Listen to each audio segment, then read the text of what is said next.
السلام عليكم، معكم دولة الارتزانة. فيديو اليوم هو عن سكر النبات. لسكر النبات فوائد كثيرة، منها علاج التهاب الحلق.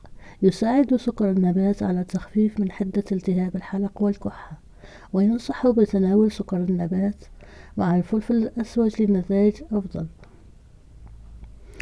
سكر النبات يزيد من مستوى الهيموغلوبين. يؤدي نقص الهيموغلوبين إلى مشكلات صحية عديدة، منها فقر الدم والدوار وشحوب في الوجه. يقوم أيضا بتقوية النظر.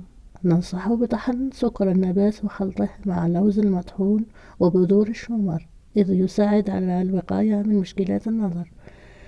لسكر النبات فوائد وقيمة غذائية، منها توفير للجسم الطاقة، البروتين، الكربوهيدرات، السكر، الكالسيوم والحديد.